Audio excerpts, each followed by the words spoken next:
Bonsoir tout le monde. Ça me fait plaisir d'être encore ici ce soir. Peut-être certains d'entre vous étiez ici hier soir. Donc, vous allez voir, il y a des choses qui reviennent un peu. Alors, ce soir, je vous parle de ce télescope, le télescope spatial James Webb. Et je suis tenté, en fait, de vous demander, à main levée, qui d'entre vous avait déjà au moins entendu parler de ce télescope? Levez la main. Bon, c'est rassurant.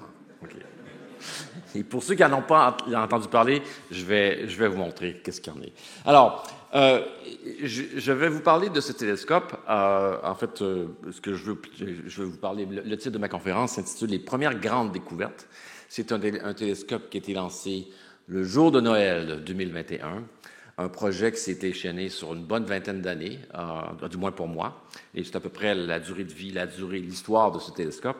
Et il est en opération depuis juillet 2022, donc ça va faire maintenant presque 3 ans qu'on a des données.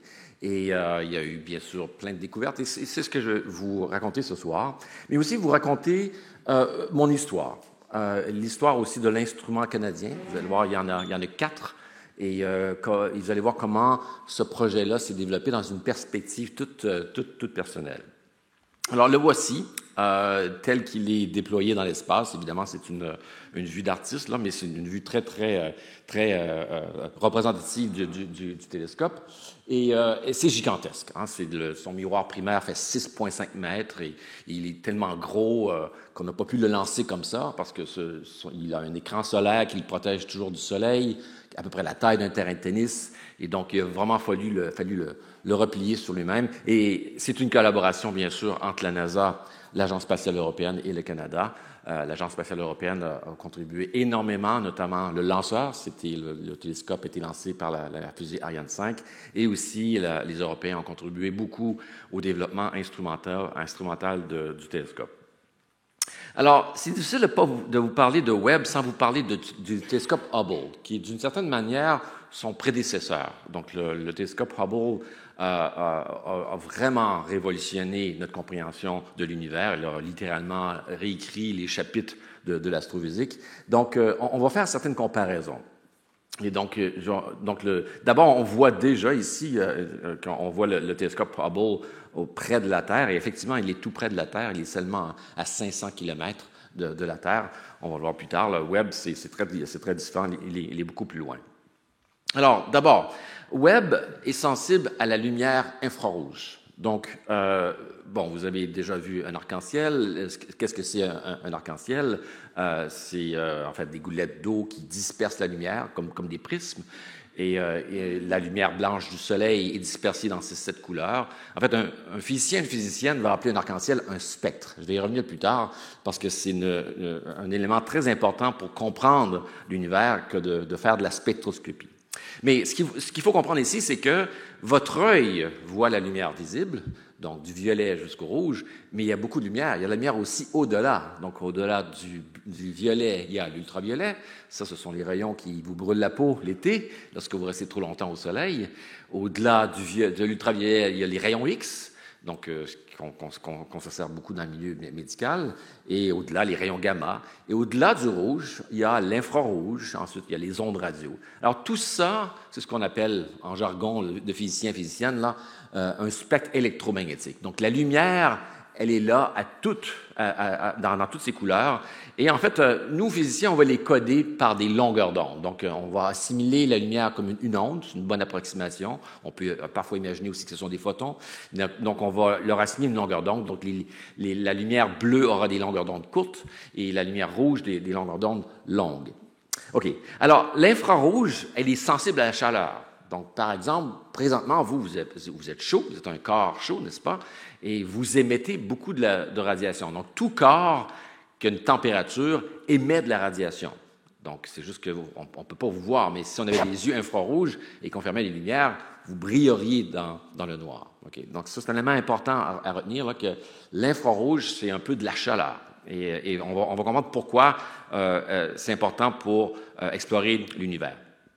OK. Alors, je vous fais une analogie pour exprimer comment changer de perspective, comment, en regardant ailleurs, dans un autre domaine de longueur d'onde, notre perspective change complètement. Donc, je vous montre ici, c'est une photo d'un plancher qui, à l'apparence, n'a rien de très particulier, n'est-ce pas? Peut-être que, bon, il faudrait peut-être le laver, là, mais vous conviendrez avec moi qu'il n'y a rien de très particulier avec ce plancher. C'est ce que le télescope Hubble verrait. Donc, voilà l'image qu'on voit dans le visible. Lorsqu'on regarde ce plancher dans l'infrarouge, on voit ceci. Ah ah! Qu'est-ce qui s'est passé?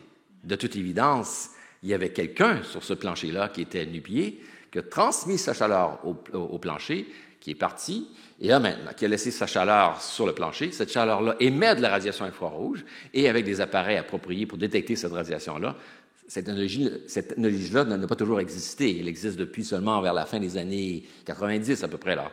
Donc voilà, on peut maintenant avoir une perception de lumière qui est complètement différente. Et voilà une des raisons d'aller dans l'infrarouge, je vais l'expliquer, c'est pour explorer les galaxies très lointaines et aussi détecter des molécules dans des exoplanètes. Le domaine infrarouge est très riche en informations. Voilà. Alors voici un autre exemple. Voici l'univers de Hubble. On voit une personne ici qui cache ses mains derrière un sac de plastique. Et qu'est-ce qu'on voit dans l'infrarouge? On voit au travers. Voilà. Et donc, l'infrarouge a la capacité de pouvoir percer la poussière interstellaire. Et ça, c'est particulièrement intéressant parce que les étoiles, elles se forment dans des nuages moléculaires. Par contraction gravitationnelle, elles se réchauffent. Il se forme un cœur, une étoile est née. Mais au début, elle est enfouie dans un cocon de poussière. Et dans la lumière visible, on ne peut pas la voir. Mais dans l'infrarouge, la lumière va passer au travers ce voile de poussière, et c'est comme ça qu'on peut étudier les étoiles en formation. OK. Alors maintenant, la différence de taille. Donc, on voit une personne ici, c'est à peu près ma taille, 1,75 m. Le télescope Hubble a un diamètre de 2,4 mètres, et voilà, Webb, 6,5 mètres. Déjà, ça vous donne une idée de la complexité que ça a constitué de faire ce télescope-là. Il est très, très grand. Vous voyez, il est fait de segments. Je vais y revenir un petit peu plus tard, là. Mais retenez d'abord qu'il est très, très gros. Vous remarquez qu'il est or. Oui, en fait, il est couvert d'or parce que l'or, c'est le meilleur matériel pour réfléchir la lumière infrarouge. C'est presque parfait. Ça réfléchit la lumière infrarouge très, très bien. Mais moins dans le visible. C'est pour ça qu'on le voit jaune. Donc, OK. L'orbite de Webb. Hubble est à 500 km en orbite autour de la Terre. Webb, lui, a été lancé à 1,5 million de kilomètres de la Terre, un point qu'on appelle le point de Lagrange numéro 2. C'est ce point où, en fait, on suit la Terre dans son orbite autour du Soleil. Donc, et vous voyez que le Webb, en fait, il fait une valse à tous les 6 mois. Il tourne autour de ce point L2. Il semble y avoir quelque chose là, mais en fait, il n'y en a pas vraiment. Hein. Et le télescope est toujours à l'ombre. Donc, et lorsqu'on est à l'ombre dans l'espace, il fait très, très froid. Donc, en fait, le télescope, c'est un télescope dit cryogénique, qui est extrêmement froid. Du côté ensoleillé, il fait à peu près 85 degrés Celsius, et du côté froid, il fait un moins 233 degrés Celsius, 40 degrés au-dessus du zéro absolu. Donc, et ça, déjà, ça montre toute la complexité de construire ce télescope-là. Non seulement il est gros, mais il faut le construire à des températures avec lesquelles on n'est pas normalement habitué à opérer. Et pourquoi on le refroidit? Ben, encore une fois, c'est parce qu'on veut minimiser. Je vous disais que tout corps émet de la chaleur, mais si on veut détecter la chaleur, la radiation infrarouge des corps célestes, ben, il faut minimiser la radiation infrarouge du télescope lui-même. Donc, la solution, c'est de le refroidir. Alors, dans l'espace, si on veut savoir c'est quoi la température de l'espace, bien à l'ombre, c'est à peu près 3 degrés au-dessus du zéro absolu. Donc, c'est pas tout à fait ça ici parce qu'il y a quand même un peu de chaleur qui vient du côté ensoleillé. Mais voilà. Donc, un élément critique du télescope, c'est cet écran solaire, la taille d'un terrain de tennis, qui le protège constamment du soleil. OK. Alors, il y a 4 instruments à bord. Donc, on a un télescope qui collecte la lumière, ensuite qui s'en va au foyer vers 4 instruments. Il y en a différents types. La caméra NIRCam, qui, elle, est spécialisée pour faire des images dans les différentes couleurs infrarouges, donc entre 1 et 5 microns. Encore une fois, c'est des longueurs d'onde pour définir un domaine de couleurs infrarouges. La caméra NIRSPEC, qui est une fabrication surtout européenne, avec une contribution américaine pour les capteurs, les détecteurs. Et ça, c'est la machine qui va faire la spectroscopie. Je vais en parler un petit peu plus tard, là. C'est une machine absolument, extrêmement, très, très, très puissante. Et finalement, il y a MIRI, qui est une autre caméra qui va faire des images et aussi de la spectroscopie, mais dans un autre domaine de longueur d'onde plus longue, de 5 à 28 microns, qui est très complémentaire aux longueurs d'onde que NIRCam et NIRSPEC offrent. Et finalement, et non le moindre, la caméra canadienne, qui est en fait deux instruments dans un, le FGS, qui veut dire le Fine Guidance Sensor, c'est un système de guidage, je vais y revenir un petit peu plus tard, et derrière, un module scientifique, qui est une caméra qui ressemble beaucoup à NIRCam, dans le même domaine de longueur d'onde, 1 à 5 microns, mais qui a des modes d'observation complémentaires à tous les autres instruments. OK. Alors, c'est quoi la mission de Webb? C'est quoi la mission scientifique? Et historiquement, ça a été la principale, c'était de voir les premières galaxies. On vit dans un univers en expansion. On connaît très bien son âge, 13,8 milliards d'années. Et on sait que les galaxies se sont assemblées, on pense, quelques centaines de millions d'années après le Big Bang. Pas tout de suite, là. Il y a eu une période où il y avait seulement du gaz dans l'univers et il y avait des irrégularités de densité. Et donc, par gravité, ces surplus de densité-là ont formé les premières étoiles, les premières galaxies. Et voilà, donc le but de Webb, c'est d'aller sonder ces premiers moments de l'univers. Et un point important, c'est que les télescopes sont en fait des machines à remonter dans le temps. Pourquoi? Parce que la lumière voyage à une vitesse finie, 300 000 km à la seconde. Donc, quand vous regardez la Lune, qui est à 300 000 km de la Terre, ben, vous voyez la Lune telle qu'elle était il y a une seconde, hein, parce que la lumière a dû vous parvenir à vous. Donc, on voit de facto la Lune dans le passé d'une seconde. Donc, plus on voit loin, plus on voit dans le passé. Donc là, ici, on parle d'aller sonder les galaxies à plus de 13, voire 13,5 milliards d'années. OK. Donc, un autre élément important, c'est qu'on peut voir des galaxies tout près de nous, mais comment elles ont évolué dans le temps, ça, c'est une autre question importante qu'on veut comprendre. Lorsqu'on regarde très, très loin, les galaxies n'ont pas tout à fait la même apparence que celles qu'on voit tout près de nous. Et beaucoup plus près de nous, alors je précise, une galaxie, c'est quoi? Ben, une galaxie, c'est un îlot, hein, c'est un ensemble de plusieurs centaines de milliards de galaxies. On ne peut même pas les dénombrer dans l'univers, c'est des centaines de milliards, il y en a un nombre incalculable, astronomique, n'est-ce pas?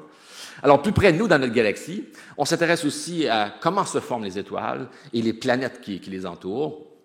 Et comme j'ai dit, comme les planètes, les étoiles se forment dans des cocons moléculaires de poussière. Donc, la radiation infrarouge, elle est intéressante pour explorer ça. Alors, j'ai oublié de mentionner que pourquoi on va dans l'infrarouge pour voir les galaxies lointaines? Les galaxies lointaines, en fait, elles sont elles sont jeunes. Elles émettent copieusement le domaine ultraviolet. Et à cause de l'expansion de l'univers, en fait, les longueurs d'onde aussi sont étirées. Donc, ce qui fait que quand elles arrivent à nous, leur lumière est maintenant dans le rouge. Ce qui fait, c'est comme la même analogie que mon plancher sale tout à l'heure, là, on ne les voit pas du tout dans le visible. La seule façon de voir ces galaxies naissantes-là au début de l'univers, c'est d'aller les voir dans le domaine infrarouge. Et finalement, non le moindre, qui est mon sujet de recherche préféré, d'étudier l'origine de la vie. C'est-à-dire, peut-on identifier des exoplanètes tout près du Soleil qui auraient des conditions potentiellement habitables? Et en fait, plus concrètement, là, c'est d'étudier l'atmosphère d'exoplanètes. Et c'est quelque chose que Webb est capable de faire avec beaucoup de puissance. OK. Alors, on va y revenir. Maintenant, un peu d'histoire. Comment tout ça a commencé? Alors, ça commence en fait en 1989, et donc, pour la petite histoire, moi, à ce moment-là, je suis à 1 an de terminer mon doctorat que j'ai fait à Imperial College, à Londres, et le télescope Hubble n'est pas encore lancé. Il y a eu des délais, on devait le lancer plus tôt, et finalement arrive le lancement en 1990, et là, surprise, les images sont vraiment pas bonnes. Il y a un problème dans l'optique, en fait, le miroir du télescope a mal été. En fait, il est parfaitement poli, mais avec juste la mauvaise courbure. Et c'est l'image qu'on avait. On ne le voit pas très, très bien à cause de la lumière ici, là. Mais bon, une chance que Hubble est proche de la Terre, donc il a été déployé avec la navette spatiale en utilisant le bras canadien là, pour l'installer. Donc, et Hubble avait été conçu justement pour le modifier. Ah, merci, on voit très, très bien là. Et on pourrait y revenir. Comme ça, c'est bon. Alors, on est allé là-bas avec une mission de la navette spatiale. On a carrément là, enlevé le module. C'est des trucs qui ont à peu près la taille d'un frigo. Là. On a enlevé un ancien instrument, on en a mis un autre pour corriger. Essentiellement, on a mis des lunettes à Hubble. Et donc, après la correction, en 93, ça arrive, et voilà. Vous voyez la différence d'image. Vous conviendrez avec moi là, que on préfère l'autre image que celle-ci. On voit beaucoup plus de détails, n'est-ce pas? Donc, seulement pour illustrer que la qualité des optiques est extrêmement importante. Et ça, c'est une leçon importante qu'on aura eue pour Webb. Bien sûr, on fera très attention à cette question-là et je vais y revenir. OK. Alors maintenant, autour de 1996-97, il y a un rapport qui arrive par deux astronomes américains, Alan Dressler et Alan Stockman, qui proposent de construire un successeur au télescope Hubble, un télescope infrarouge d'une envergure d'à peu près 4 mètres de diamètre, qui est optimisé pour faire de la spectroscopie et de l'imagerie. Et là, un peu plus tard, c'est l'ère de Dan Goldin, qui est le 9e administrateur de la NASA. Et M. Goldin était très ambitieux. Sa marotte, c'était plus rapide, mieux et moins cher. Faster, better and cheaper. Donc, il voulait faire qu'on fasse des choses ambitieuses, mais moins chères. Et un jour, il est à une réunion des astronomes américains à l'American Astronomical Society. Il y a à peu près 2000 personnes devant lui. Et il lui dit, vous, les astronomes, vous n'êtes pas assez ambitieux. Pourquoi vous ne voulez pas un télescope de 6 ou 7 mètres? Ah ben là, il y a eu une innovation debout. C'est comme ça que le télescope James Webb était né. Donc, en 2000, vraiment, le projet démarre et il s'appellera à l'époque le Next Generation Space Telescope, un télescope de 8 mètres, dont le nom sera changé 2 ans plus tard par le télescope Webb. Pourquoi? Parce que NJST, c'est aussi l'acronyme de Northrop Grumman Space Technology, la compagnie qui allait construire le télescope. Donc, bien sûr, la NASA n'allait pas avoir son joyau du nom d'un contracteur industriel. OK. Alors, là, c'est là que j'entends ça de moi. Donc, d'abord, je précise d'abord qu'au début, il y a 3 instruments. NIRCam, la caméra infrarouge, NIRSPEC, pour faire la spectroscopie, MIRI, et la caméra de guidage. Donc, je vais expliquer pourquoi, à quoi sert la caméra de guidage, mais au début, il n'y avait pas d'instrument canadien. Les Canadiens avaient fait des représentations pour avoir leur instrument, mais ça n'avait pas marché. On avait simplement réussi à faire des sous-systèmes de la caméra NIRCam avec les Américains. Et cette collaboration-là, en fait, est venue de cette femme. C'est un coup de téléphone en novembre 2001 que je reçois de cette femme à qui je dois, en fait, ma carrière, Marsha Rickey, qui est la chercheuse principale de l'instrument NIRCam. Elle m'invite dans son équipe scientifique pour être responsable des sous-systèmes canadiens dans son instrument. Alors, je ne rentrerai pas dans les détails, mais ce sont des filtres ajustables qui permettent de pouvoir mieux sonder les galaxies très lointaines. Encore une fois, le focus scientifique en 2000, là, c'est vraiment les premières galaxies, ce qu'on appelle les premières lumières. Les exoplanètes, ça commence à peine. La première découverte a été faite en 1995. Donc, c'est un domaine de recherche qui va vraiment accélérer dans les années 2000. Alors, mais ça ne dure pas longtemps. Alors, en 2001, là, la NASA se rend compte que c'est beaucoup trop compliqué, ça va coûter beaucoup trop cher. Donc, le télescope, on le descend de 8 mètres à 6,5 mètres. Et aussi, on trouve ça trop compliqué d'avoir l'interaction avec les Canadiens. Donc, on veut faire la caméra NIRCam seulement de construction américaine. Et j'étais tout à fait d'accord aussi avec ça à l'époque. C'est pas simple, les interactions qu'on a entre les deux.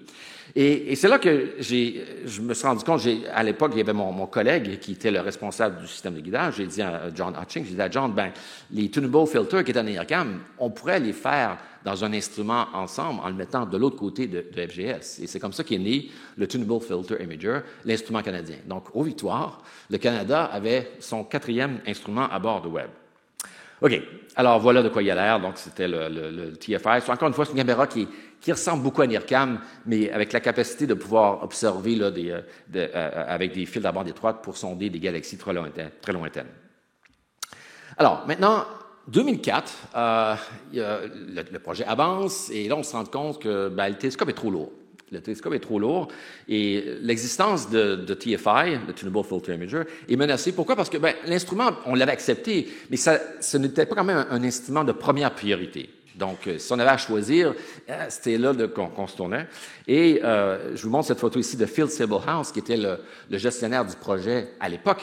Et Phil, à un moment, nous convie à la NASA, au quartier général avec l'Agence spatiale canadienne, et on sent qu'il va nous donner une mauvaise nouvelle. Mais on l'avait vu venir. Donc, avant la réunion, on prépare un plan pour faire un instrument plus simple, plus léger. Et avant qu'il nous annonce la bonne nouvelle, on lui présente le plan. Et là, à la fin, il dit « OK, vous pouvez continuer ». Donc, c'est vraiment sa décision qui a permis aux Canadiens de continuer à faire leur instrument. Malheureusement, on n'était pas au bout de notre peine. Il y a des problèmes techniques avec l'instrument. Ça fonctionne bien au sol, mais quand on fait des tests de vibration, des chocs, pas oublier, il faut survivre les 8 minutes de vibration dans la fusée Ariane, c'est rien de moins qu'une bombe contrôlée, ce truc-là. Donc, tout vibre. Il faut vraiment... Donc, quand on faisait des tests comme ça, on voyait qu'il y avait des petits soucis. Et avec le temps, on se rendait compte qu'il y avait des problèmes. Donc, l'Agence spatiale me demande, de concert avec l'équipe scientifique canadienne, de reconsidérer un autre instrument. Et là, on est autour de 2008. Le domaine exoplanète explose. On se rend compte qu'on pourrait explorer, sonder l'atmosphère des exoplanètes. Donc, en fait, on définit un nouvel instrument et on se rend compte, au final, qu'on a un instrument qui est plus performant. Donc, c'est ce qu'on a fait. Voilà des gens dans mon équipe qui ont contribué. Et c'est un plan qui s'est fait beaucoup sur le couvert. La NASA n'était pas au courant de ça. Et en fait, la rumeur courait que l'instrument canadien, malheureusement, ne volerait pas.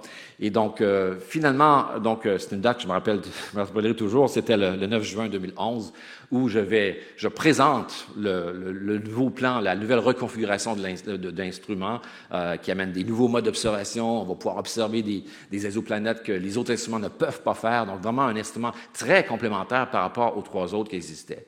Donc, dans le fond, nos problèmes sont devenus une opportunité. La science exoplanète avait avancé énormément entre 2000 et 2008 et qui justifiait, en fait, le besoin de faire ça. Donc, la personne que vous voyez ici, c'est John Matter, qui est le président du groupe de travail James Webb.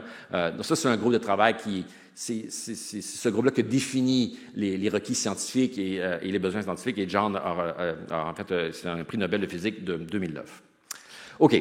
Alors, 2011, c'est aussi une année importante. Pour Webb, c'est l'année où est-ce que Webb est vraiment menacé. Il y a des problèmes de financement. Le Congrès américain menace d'arrêter la mission.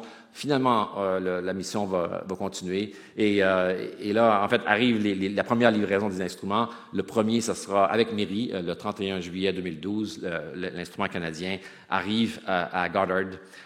Voilà. OK. Donc, et là, ensuite, de 2012 à 2021, presque une décennie, qu'est-ce qu'on fait? On va faire des tests. On va faire des tests et encore des tests. Et vous allez comprendre pourquoi. Alors, voici les 4 instruments dans une même boîte. Il y aura une campagne de tests, il y aura trois campagnes. Il faut vraiment refroidir ce truc-là à des températures cryogéniques pour vérifier leur fonctionnement correct, tout ça. Et donc, c'est un véritable puzzle 3D. Mais tout s'est très bien passé. Le fameux écran solaire, ça, c'était vraiment compliqué. Il y a eu des échecs. Et donc, il a fallu refaire les designs. Lorsqu'on faisait le déploiement, ça déchirait. Donc, on n'avait jamais fait ce genre de choses-là. Donc, c'est pour ça qu'on fait des tests. On teste, on trouve des problèmes, on corrige et on refait des tests encore. Alors, un autre élément, on est en mai 2016 maintenant. Tous les miroirs sont assemblés ensemble. On est dans la grande salle blanche de Goddard à Washington. Et là, je rouvre une parenthèse pour vous parler un peu plus des miroirs, parce que je pourrais vous parler de nombreuses avancées technologiques de Webb, mais je vais en choisir une, qui sont les miroirs.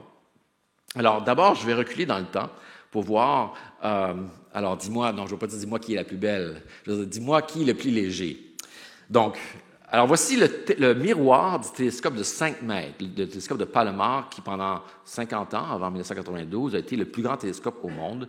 Et c'est une masse de verre incroyable. Ce truc-là pèse 13 tonnes. Il y a de très bonnes raisons pour avoir fait ça comme ça, là. Mais, alors, si on exprime ça par mètre carré, là, c'est rien de moins que 650 kg par mètre carré. Alors, plus tard arrive l'avènement des télescopes de 8 mètres. Il y en a partout. Il y en a ici, au Chili, les Européens en ont 4, le VLT, les 8,2 mètres. Et ceux-là sont beaucoup plus minces, mais quand même assez lourds. On parle de 23 tonnes. Donc, mais déjà, c'est un peu moins lourd. Hein. On a déjà réduit la densité de masse. Là, on parle d'à peu près 300 kg par mètre carré. Et une autre évolution arrive, cette fois-ci, avec la technologie des miroirs segmentés. Les télescopes Keck, Hawaii, il y en a 2. Ils ont un diamètre de 10 mètres. Et là, c'est un changement de paradigme. Au lieu d'avoir des miroirs monolithiques, on va prendre des miroirs segmentés.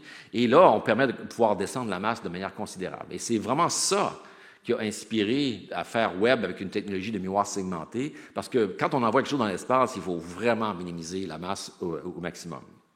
Alors, voici de quoi ont l'air les miroirs. Ils sont faits de beryllium.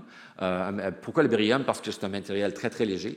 Pour ceux qui sont familiers avec la chimie un peu, regardez le tableau périodique, là. C'est parmi les éléments les plus légers. Et c'est un élément qui a plein de propriétés intéressantes à température cryogénique en particulier. Et ils sont polis avec une précision extrême. Donc, les irrégularités de surface là, sont de quelques dizaines de nanomètres. Un nanomètre, c'est 1/1000e de mètre. C'est à cette précision-là qu'il faut aligner les segments pour avoir des images très, très fines. Il faut aussi aligner les segments très précisément un par rapport à l'autre.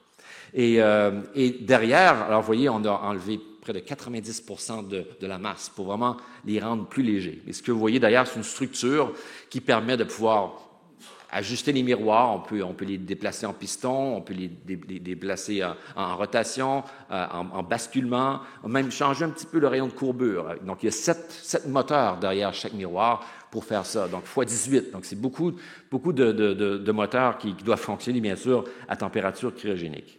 Alors, voici tous les miroirs de Webb. Bon, il y a le miroir primaire, il y a le miroir secondaire. Il y en a 2 autres qu'on ne voit pas dans les images qu'on voit là. Mais il y en a un qui sert pour faire des guillages, le Fine Swing Mirror. Et en fait, maintenant, le poids total des miroirs, c'est seulement 705 kg. Donc, c'est maintenant à peu près une trentaine de kilogrammes par mètre carré. C'est 10 fois moins que on avait fait avec le télescope Keck. Donc, il fallait faire ça. Si on veut lancer des télescopes dans l'espace, il faut vraiment réduire la masse. OK. Alors, on a testé tout, les miroirs sont prêts. Maintenant, il faut vraiment tester le télescope à sa température d'opération. On ne peut pas prendre de chance, là. Donc, on va le mettre dans cette cuve, qui est en fait la cuve à Johnson, à Houston, qui a permis de tester les modules lunaires. Donc, il a fallu faire une mise à niveau, là, pour, en fait, pouvoir refroidir cette cuve-là. On voit en fait de quoi a l'air le télescope, là. Et il y a des appareils en haut là, pour en fait mesurer justement le rayon, la courbure du miroir, la mauvaise courbure que Hubble avait. Donc, on a vraiment pris soin de mesurer cette courbure-là pour ne pas avoir le même problème qu'on a eu avec Hubble. Et en fait, le télescope a coûté cher, mais ce qui a coûté aussi très, très cher, c'est tout ce qu'il y a autour, tout ce qu'il a fallu faire pour le tester. Et donc, ça a été une opération importante. Donc, en mai 2017, c'est terminé. Alors, juste pour vous donner une échelle, vous voyez, on voit 2 personnes, là. La porte, elle est gigantesque. Donc, c'était plusieurs mois de campagne de test. Et voilà, on est en mai 2017. Finalement, en octobre 2019, là, le télescope et l'écran solaire sont ensemble pour la première fois. On est en 2019. Et là, finalement, on aura les premiers tests de vibration. Si on peut mettre le son, peut-être. OK. Je n'entends pas le son.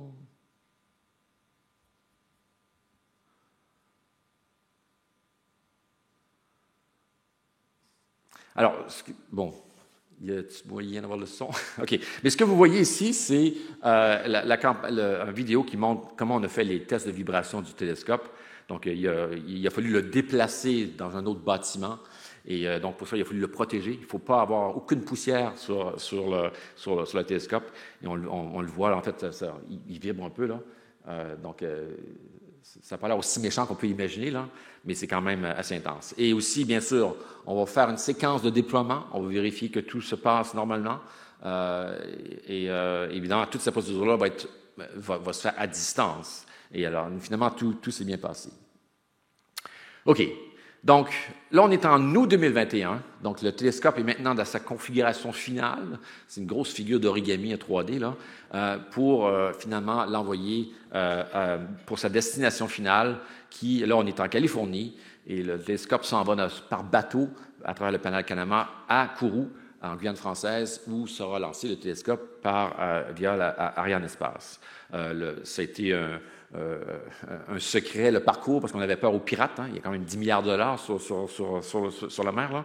Donc, tout s'est très bien passé.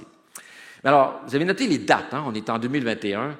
Et là, moi, je suis sur le point avec des collègues de l'Agence spatiale canadienne. On s'en va sur un vol analysé à Washington vers Kourou pour ce moment tant attendu depuis 20 ans. Et là, Omicron. Et là, il y a une directive du président de l'Agence spatiale que malheureusement, tout est annulé. Et alors, quelle déception. Et donc, pendant une journée, bon, j'annule mon voyage. J'avais déjà tout prévu, mon voyage. Mais je me réveille le lendemain matin et je dis non, je peux pas supporter l'idée qu'il y aura aucun Canadien là-bas. Je savais qu'il y aurait des Américains quand même qui iraient et des Européens, mais il n'y aurait aucun Canadien.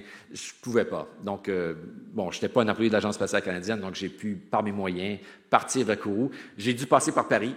J'ai dit, bon, faire Montréal-Paris, ensuite Paris-Cayenne. Et donc, voilà. Alors, et finalement, donc vous voyez les trois seuls Canadiens qui étaient là-bas. À droite, Dave Aldrich, qui était l'ingénieur mécanique qui a construit l'instrument canadien, et Begania Avila, qui a travaillé presque toute la durée de vie de la mission au Canada, dans l'industrie qui a construit l'instrument, mais qui est ensuite allé à la NASA. Donc, c'était les trois seuls Canadiens qui étaient là. OK. Donc, arrive maintenant le 25 décembre. Voilà. On devait lancer le 24. Finalement, il y a un petit délai. Donc, voilà, le jour de décembre.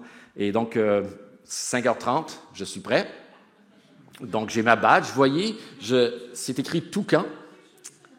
Ah, bien sûr, bien sûr. Donc, c'était la mission VA-256. C'est la référence des vols de Ariane. Et pourquoi Toucan? Toucan, pardon, celui-ci, il vibre, là, je vais le fermer, merci. Donc, Toucan, c'est le site le plus près du lancement, à 5 km. Donc, c'est le plus près qu'on peut être. Ce n'est pas la salle de contrôle où toute l'action est avec les médias, mais moi, je voulais être vraiment proche, et donc, on est allé dans ce coin-là. Donc, malheureusement, est-ce qu'il y a peut-être le son? On va essayer de voir si on ne peut pas réparer le son, parce que ça fait une différence.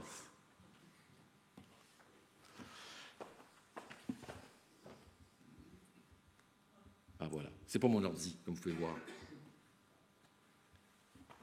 OK, alors, voilà. Peut-être rester ici un peu. Non?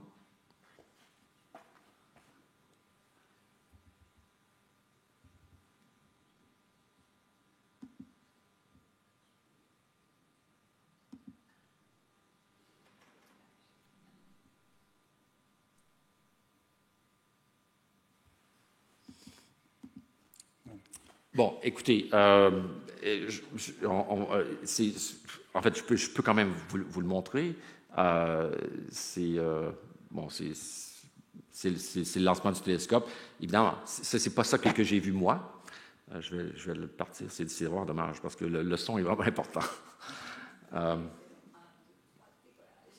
Oui. Bon, on peut voir les trois logos, hein, la NASA, l'ESA et l'Agence spatiale canadienne, et Arianespace qui nous avait reçus comme des rois là-bas. C'était 4-5 jours vraiment inoubliables. Donc, et ce qui est vraiment réconfortant, des derniers mots de Webb sur Terre sont en français. 10, 9, 8. Alors voilà, il décolle. Donc, c'est vraiment très spectaculaire. Évidemment, c'est une caméra qui n'est pas loin, hein? Mais ce n'est pas ça que j'ai vu, moi. Je vais vous montrer ce que j'ai vu, moi. Malheureusement, vous n'allez pas entendre le plus important, mais bon, ça va vous donner une idée là, de comment ça s'est passé. Donc, voici l'endroit où j'étais. Là, vous allez voir quelqu'un qui me salue. C'est mon collègue Dave Aldridge. Là. Donc, c'est le jour de Noël, bien sûr. Il n'y a presque pas de personnes là-bas. Il y a à peine une centaine de personnes. Et donc, on va voir là, le pad de lancement qui est au loin. On est à 5 km. Alors, on a lancé et il y avait à bord une caméra. Évidemment, il faut détacher le télescope de la fusée.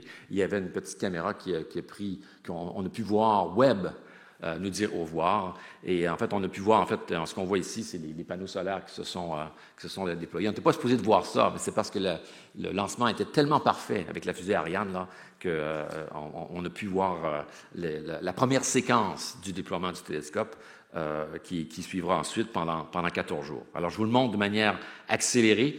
Donc, il fallait déployer d'abord l'écran solaire.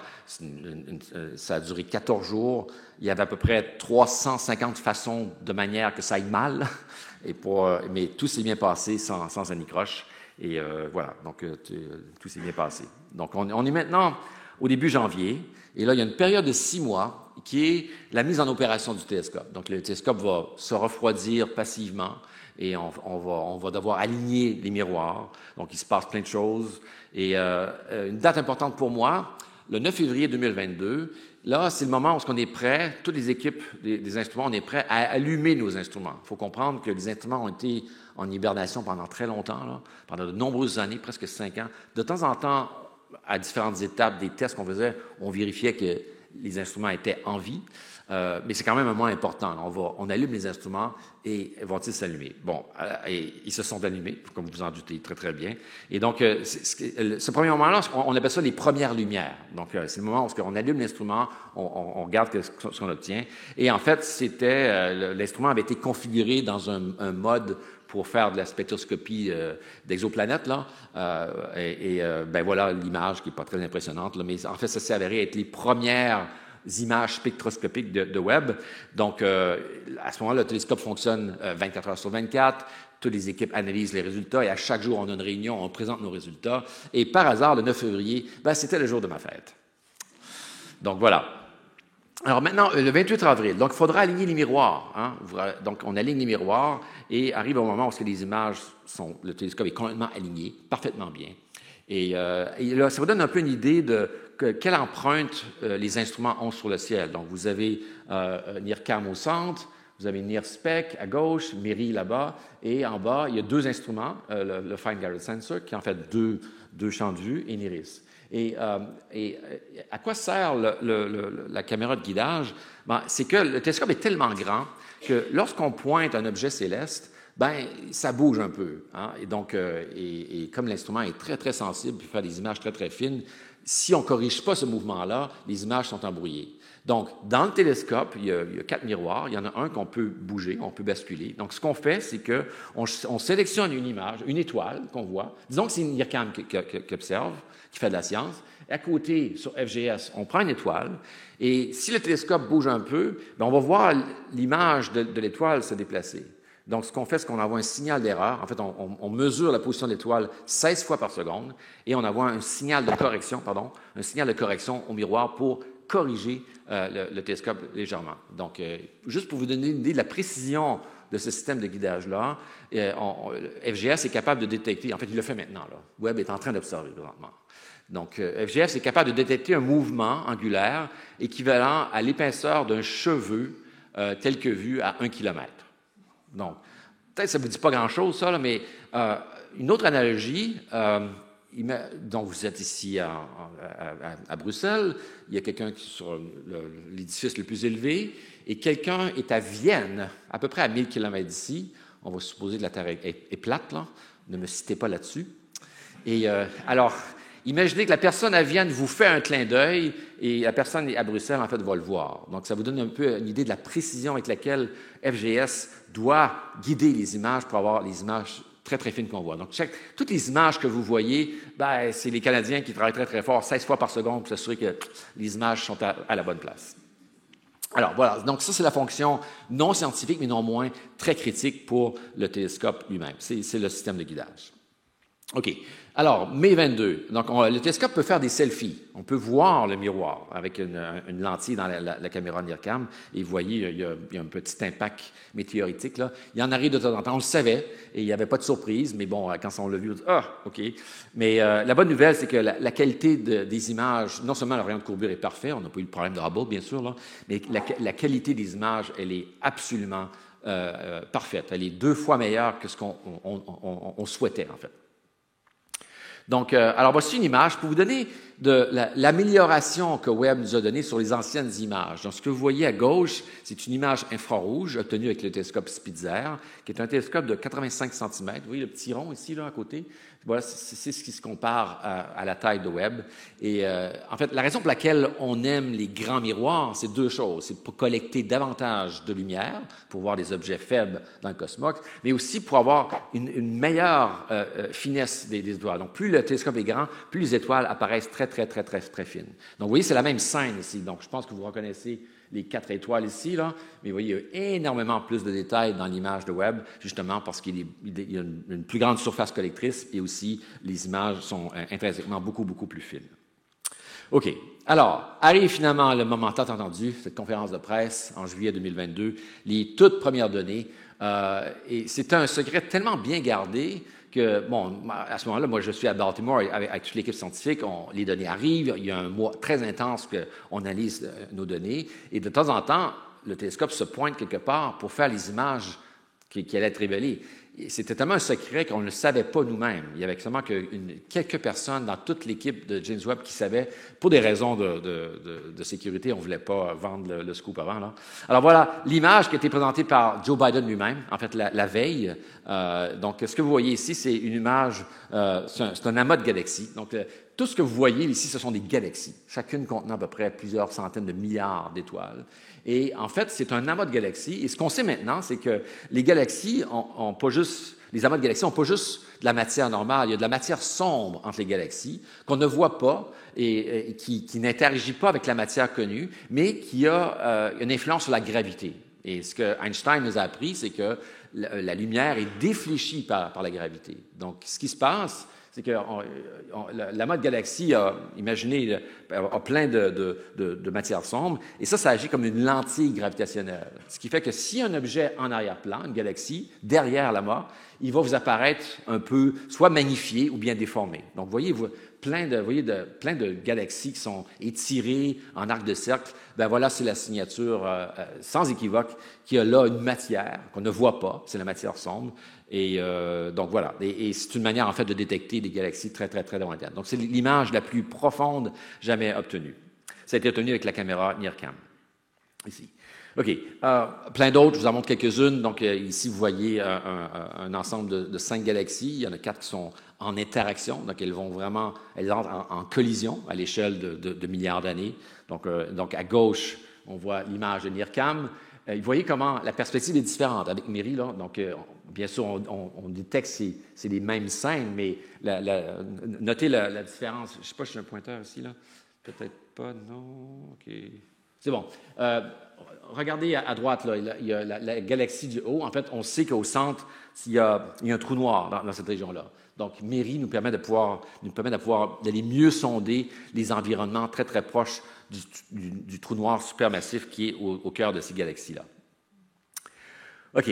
Alors maintenant, je vous parle un peu de spectroscopie. Je n'ai pas le choix parce que la majorité des données que Webb obtient, ce ne sont pas des images, ce sont des spectres. Bon, vous étiez là, certains d'entre vous étiez là hier, donc, mais c'est pas très méchant. La spectroscopie, c'est seulement cette technique qui permet de disperser la lumière en ses différentes couleurs. Donc, voici un exemple de l'arc-en-ciel. Là. On peut faire ça avec un prisme, mais il y a d'autres moyens de disperser la lumière encore plus. Et quand on le fait, on voit des choses vraiment intéressantes. Donc, si la lumière traverse un gaz, le gaz va interagir avec la lumière et va laisser une trace. Donc, on voit ici l'interaction entre la lumière et différents gaz, l'hydrogène, l'hélium, le carbone, l'oxygène, l'azote, et on voit des lignes. Donc, chaque élément a une empreinte spectrale particulière. C'est comme un code barre. Et donc, ça, c'est vraiment intéressant parce que ça nous permet, à distance, de pouvoir, en fait, déterminer la composition chimique des astres à des milliards d'années de nous. Mais plus intéressant encore que ça, si la source en question qui émet la lumière est en mouvement, bien, les fameuses lignes que vous voyez là, si la source s'éloigne de vous, le spectre sera décalé vers le rouge. Si elle se rapproche de vous, il sera décalé vers le bleu. Donc, on peut non seulement déterminer la composition chimique des objets, on peut déterminer leur vitesse. Et ça, c'est une des principales informations qu'on a besoin de la spectroscopie pour pouvoir savoir tout ce sur les galaxies et plein d'autres choses. Alors, je vous donne un exemple des premiers spectres qui ont été obtenus. Là, c'est avec la caméra MIRI. Il y en a d'autres, mais je n'ai pas le temps de tout vous les montrer. Là. Alors, ce que vous voyez, on regarde le cœur de la galaxie. C'est un trou noir. Et vous voyez à gauche le spectre, on voit en fait des lignes. Hein, et on peut les identifier. On peut identifier très clairement ici du fer, de l'argon, du néon, du soufre. De l'oxygène et aussi on peut mesurer la position de ces lignes-là par rapport à ce qu'elles devraient être si elles étaient au repos et c'est comme ça qu'on peut mesurer la vitesse des galaxies en question. Donc c'est une technique absolument fondamentale pour tout comprendre l'univers. On aime bien sûr les images sont très importantes, mais la spectroscopie aussi, elle est très importante. Alors, voici ici une belle image que vous avez peut-être déjà vue. Ce qu'on voit ici, c'est une région de formation d'étoiles dans notre galaxie. Donc, il y a une étoile là, vraiment plus haute qui, en fait, pousse la poussière interstellaire, ça fait un front. Et ce que vous voyez ici, en fait, ce sont des milliers d'étoiles en train de se former, là. Donc, ce sont des milliers de systèmes solaires comme le nôtre qui sont en train de se former. C'est des régions de formation d'étoiles d'à peu près quelques millions d'années. Donc, encore une fois, Webb, comme les étoiles se forment dans des cocons de poussière, il faut les étudier dans l'infrarouge pour vraiment aller voir tout près de leur lieu de formation. Alors, voici une autre image qui a été révélée dans les premières lumières. Cette fois-ci, c'est une étoile qui est en train de mourir. Donc, à la fin de sa vie, le Soleil, dans 5 milliards d'années, là, va prendre d'expansion et ça va donner ce qu'on appelle une nébuleuse planétaire et qui va laisser au centre ce qu'on appelle une naine blanche. C'est un cadavre stellaire qui est très, très, très chaud, mais qui ne produit plus d'énergie comme telle, qui se refroidit dans le temps.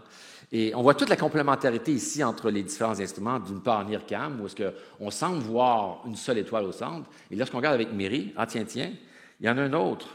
C'est en fait un système double. Il y a vraiment une deuxième étoile qui est là. Et il y en a une qu'on ne voit pas parce qu'elle est vraiment enfouie dans la poussière. Il faut aller dans les longueurs d'onde très, très longues de l'instrument MIRI pour révéler cette étoile-là. Et quand on pointe n'importe où dans le ciel, il y a toujours des galaxies partout. Vous voyez une petite galaxie qui est là? Elles sont partout. Et juste aussi, vous donner une idée de l'empreinte de ces images-là sur le ciel, c'est l'équivalent à peu près, vous prenez un petit grain, un petit caillou de 1 millimètre, là, vous le mettez à bout de bras, là, et c'est ça, l'empreinte sur le ciel. Donc, il y en a plein comme ça à explorer dans le ciel. OK. Donc, et bien sûr, Webb est capable d'étudier les mondes extraterrestres, les exoplanètes, donc, et en particulier les planètes qui transitent devant leur étoile. Donc, ça, c'est une vue d'artiste. Quand on regarde au télescope, on ne voit pas cette image-là, mais on est capable de mesurer la brillance de l'étoile très, très précisément.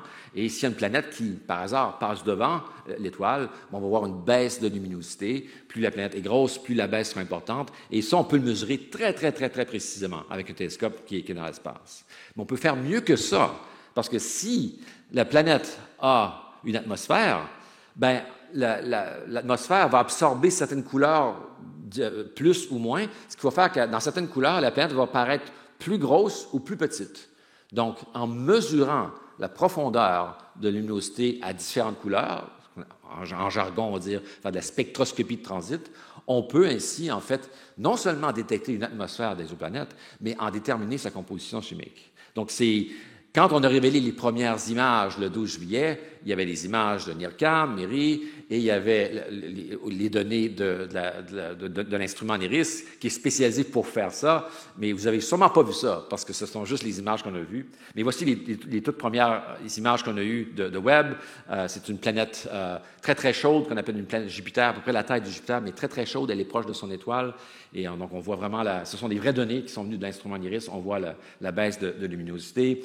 Et donc, quand on mesure la profondeur du transit à chaque couleur, donc on voit la longueur d'onde ici, ça veut dire une couleur, à gauche c'est bleu, à droite c'est rouge, et plus c'est grand, plus la profondeur du transit est importante. Et si la planète n'a pas d'atmosphère, on devrait avoir un signal plat. On devrait avoir, et vous voyez, le modèle bleu, en fait, c'est le meilleur modèle qu'on peut expliquer parce qu'il y a de l'eau dans l'atmosphère de cette planète-là. Donc voilà, c'était la première démonstration que Webb est capable de détecter l'atmosphère des exoplanètes. NIRISS, l'instrument canadien, est spécialisé pour faire ça. Les autres instruments le font aussi, mais de manière complémentaire. OK. Alors, maintenant, il me reste quelques minutes pour vous parler des principaux résultats qui sont sortis de Webb depuis maintenant 3 ans d'opération. Je vais faire une sélection, bien sûr.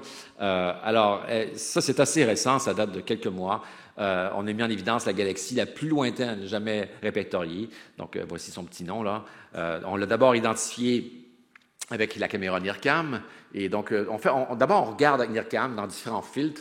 Et les galaxies lointaines ont tendance à être rouges, encore une fois, parce que leur spectre est décalé vers le rouge.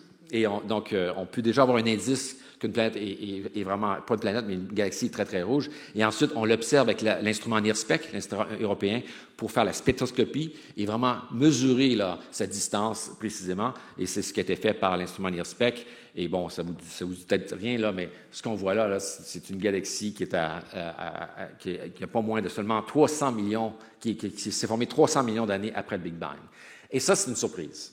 Parce que les modèles de formation des galaxies ne prédisent pas des galaxies aussi lumineuses que ça seulement 300 millions d'années après le Big Bang. Donc ça remet en question tous les modèles de formation des galaxies. Vous allez voir, il y en a un autre là, qui est dans la même lignée. Mais voilà, ça, c'est une surprise. Les astronomes aiment qualifier les distances avec ce qu'on appelle les redshifts. Le chiffre là, Z égale 14, là, c'est un record. On n'a jamais observé une galaxie aussi lointaine que ça. En voici une autre. Cette fois-ci, c'est un trou noir. Donc, les trous noirs, ce sont des corps tellement massifs que même la lumière ne s'en échappe pas, sauf quand la matière qui accrète dessus, avant d'arriver dans le trou noir, va émettre de la radiation. En fait, la matière va devenir très, très, très chaude et va émettre beaucoup de radiation, en particulier dans les rayons énergétiques comme les rayons X. Alors, ce que vous voyez ici, en fait, c'est une image rayon X, obtenu avec un autre télescope, le télescope Chandra, et on a pu identifier en fait un trou noir qu'on voit, qui est très brillant dans l'image rayon X ici, et à droite, on a pu en fait identifier l'étoile haute qui est responsable de ce trou noir, et c'est encore une fois une galaxie qui est très éloignée, moins éloignée que l'autre, mais celle-ci, elle est à peu près à 600 millions après la formation du Big Bang. Et ce trou noir-là est très massif, à peu près 10 à 100 millions la masse du Soleil. Et ça, encore une fois, c'est une surprise. On ne comprend pas comment les trous noirs se forment aussi rapidement après le début du Big Bang. Donc ça remet en question les modèles de formation. Plus proche de nous, là, je vous montre maintenant une région de formation d'étoiles, la nébuleuse d'Orion, qu'on peut voir à peine à l'œil nu, hein, dans laquelle se forment des milliers de planètes. Et en fait, c'est justement mon collègue qui est à côté de moi au lancement, Mike McCartran, qui a fait cette étude-là. Et donc, il a mis en évidence des petits systèmes binaires. Ce sont ce qu'on appelle en anglais des jumbos, des Jupiter Mass Binary Objects, donc des systèmes binaires dont les composantes, c'est à peu près la masse de Jupiter. Et ça, c'est un peu une surprise, parce qu'on ne sait pas très bien comment se forme ce genre d'objets-là. Entre les planètes et les étoiles, il y a d'autres sortes de corps célestes qu'on appelle des naines brunes, des corps qui ont des masses intermédiaire entre les étoiles et Jupiter. Et voilà, en fait, des exemples de systèmes binaires. Bon, enfin, ça reste à confirmer encore parce qu'il y a peut-être des problèmes par chance, on peut voir quelque chose en arrière-plan, mais en toute probabilité, ce n'est pas le cas. Ce sont vraiment de vrais systèmes binaires. Et ça, ce sont vraiment une surprise là, de comment on peut avoir des systèmes binaires de très, très faible masse comme ceux-là. C'est des planètes doubles, en fait. OK. Les exoplanètes, j'en ai déjà parlé. Alors, une des grandes découvertes qui a été faite quelques mois après les premières lumières de Webb, c'était de découvrir la première détection de dioxyde de carbone dans une planète, une Jupiter chaude. Le dioxyde de carbone est très important parce que c'est un gaz à effet de serre, donc c'est ça qui réchauffe l'atmosphère, comme dans notre atmosphère. Et donc c'était fait maintenant dans plein d'autres. J'en ai parlé hier, mais très brièvement, on s'intéresse beaucoup aux planètes tempérées, les planètes où est-ce qu'on pourrait espérer trouver de l'eau liquide à la surface de petites planètes rocheuses comme celui-là. Le système TRAPPIST qui comprend 7 planètes rocheuses, dont 4 sont dans la zone habitable. Déjà, les observations qu'on a de Webb nous suggèrent qu'en toute probabilité, il n'y a pas d'atmosphère autour de B et C, celles qui sont les plus proches. Pour les 4 autres, on ne sait pas encore. On a déjà des données de ça. Pour l'instant, on ne détecte pas d'atmosphère. Ça ne veut pas dire qu'il n'y en a pas. On peut déjà exclure certaines familles d'atmosphères, mais pour l'instant, on ne le sait pas. Et ça, c'est la grande question que Webb essaie de répondre. Est-ce que les planètes tempérées autour des petites étoiles proches du Soleil ont une atmosphère? Ça serait vraiment un pas important là, dans cette grande quête d'avoir des mondes potentiellement habités. J'ai parlé de cette cible-là hier, LHS 1140b, qui est une autre cible extrêmement intéressante. Elle est aussi dans la zone habitable, mais elle est beaucoup plus grande, beaucoup plus grosse que les planètes TRAPPIST-1. Et en fait, tellement qu'on n'est pas trop sûr c'est quoi sa nature. Est-ce une mini-Neptune, une boule de gaz ou une boule de roche? En fait, on a des évidences maintenant qu'elle aurait une fraction significative de sa masse en eau, donc c'est peut-être une boule de glace. Et si elle a une atmosphère, elle aurait peut-être en fait un océan liquide. Et une chose à mentionner, c'est que ces planètes-là sont toujours en rotation synchrone, comme la Terre. Donc, elles montent toujours la même face autour de leur Soleil. Donc, on a fait des observations avec Webb pour, en fait, exclure avec une très grande confiance que, en fait, LHS 1140b n'est pas une mini-Neptune. Il n'y a que deux possibilités, on les voit ici. C'est soit à gauche, une boule de glace sans atmosphère, ou si elle a une atmosphère avec un peu de CO2, comme la Terre. C'est pas beaucoup, hein, le CO2 est seulement 400 ppm, c'est un élément trace, hein, mais très important qui réchauffe l'atmosphère. Et si c'est le cas, il devrait y avoir un océan liquide, à peu près la taille de l'océan Atlantique de l'autre côté, avec des nuages. C'est une représentation très fidèle de ce qu'on connaît de ce système-là. Alors, je termine pour vous parler des gens qui ont contribué à ce projet. Donc, après le lancement, on a ignoré, en fait, il y avait une plaque qui avait été mise sur le télescope, on le savait, en l'honneur de Phil Sablehouse. Alors, Phil, celui qui avait menacé l'instrument canadien, qui finalement avait donné son aval pour le laisser aller, malheureusement, on l'a remercié dans la tempête d'augmentation des coûts. On l'a remercié pour le remplacer. C'était pas de sa faute. Le problème, c'était un problème d'argent et il n'y en avait pas assez à ce moment-là pour le faire. Et malheureusement, il est décédé quelques années avant le lancement. Donc, on lui a rendu honneur là. Alors, il n'y a pas que Phil qui est sur le télescope à faire la valse là, au point de Lagrange numéro 2. Il y en a des dizaines de milliers. Donc, voici une autre plaque qui rend hommage à tous les gens qui ont contribué à ce projet-là. Et moi, ça me réconforte toujours de voir ces trois logos-là, la NASA, l'ESA, l'Agence spatiale. Quand va-t-on revoir ça? Je ne sais pas. Mais tout ça pour dire que en fait, ce qu'on va retenir de Webb, bien sûr, c'est des grandes avancées scientifiques, il y en a déjà. Mais je pense que ce qu'on va retenir surtout, c'est qu'on aura réussi à faire une machine vraiment complexe. Là. C'est probablement l'une des machines les plus complexes que l'humanité a construites. Là. Celle qui rivalise avec ça, elle est au CERN. Là. Et on l'a mis à 1,5 million de kilomètres. Et on a réussi à le faire parce qu'on a travaillé ensemble. Hein. Il n'y aura jamais rien de plus fort que de travailler ensemble, que le tout sera toujours infiniment plus puissant que la simple somme des parties. Là-dessus, je vous dis merci et ça va me faire plaisir de répondre à vos questions.